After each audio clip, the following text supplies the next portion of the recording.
tartanka kooxaha kubadda cagta heerka koowaad ee horyaalka Togdheer Cup oo muddo gaaraysa 2 bilood ka socday garoonka Lemsey Stadium ee magaalada Burco ayaa shalay galinkii dambe si rasmi ah u soo idlaaday waxaana ciyaartii u dambeysay finalku ay dhex martay labada kooxood ee hay'adda duulista iyo madaarada ee gobolka Togdheer iyo kooxda ku ciyaaraysay magaca wasaaradda maaliyadda ee gobolka Togdheer halkaasi oo 2 gool guushu ay ku raacday kooxda duulista iyo madaarada ee gobolka Togdheer intii uu socday tartankani waxaa markii uu horeysay si toos ah looga daawanayay dacallada dunida iyadoo taageerayaashii ugu badnaana ay ka soo xaadireen garoonka Lemsey Stadium ee magaalada Burco munaasabada xilitaanka tartankani waxaa ka soo qayb galay wasiirka wasaaradda ciyaaraha iyo dhalinyarada ee Somaliland wasiirka wasaaradda maaliyadda mas'uuliyiinta gobolka Togdheer xildhibaano kooxaha kubadda cagta iyo marti sharaf kala duwan isuduwaha wasaaradda ciyaaraha iyo dhalinyarada ee gobolka Togdheer Kaysa Yuusuf Cilmi oo soo qaban qaabiyay tartankani ayaa faahfaahin ka bixiyay marxaladihii kala duwanaa ee uu soo maray tartankani Togdheer Cup waxaan dareemayaa joog qurux badan baan dareemayaa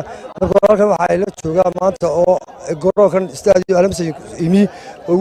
wafdigu hogaaminayo wasiirka dhalinyarada ciyaaraha Togdheer Cup aan soo qabtay Togdheer Cup wuxuu ku xusan yahay qaranka Soomaaliland ku xusnaan doona wuxuu ahaa wareeg 3 jir wareegga hore wuxuu ahaa 22 kooxood oo dalka wasaaradda ciyaaraha 22 buu ahaa 10 baa haray 12 baa soo baxay 8 baa haray 4 baa soo baxay labadii maanta taagan tahay celinaya madaxweynaha jamhuuriyadda Soomaaliland Muuse Biixi Cabdi oo maanta dhalinyarada ka koowa sida gacmaha isku qabsan lahayd qaranka Soomaaliland kor ugu qaadi lahaa oo ugu mahad celinayo haddana hay'adda wasaaradda ciyaaraha madaxweynaha oo ku suntan baaldahaba xagga dhalinyarada haddii noqon lahayd shaqo qaran iyo haddii noqon lahayd gormada cagaaran oo noofda furay oo noo dhistay waxaan ugu mahad celinayaa qiimaha iyo qaayaqan ku leeyahay waxaan mahad celinayaa wasiirka dhalinyarada ciyaaraha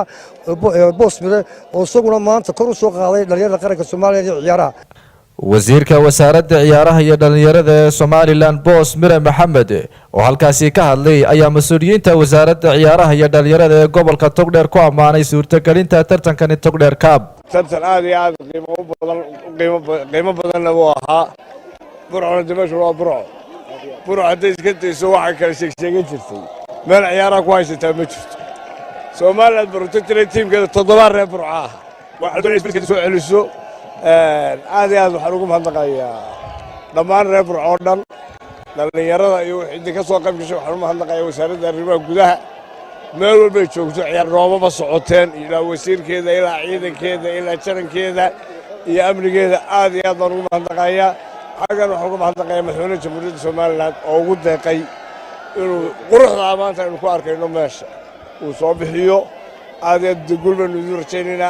waxyaabaha ay keenay anigoo 12 iyo something dhameeyay marathonkii internationalka ahaa garoonka gudihiisa ka soo baxay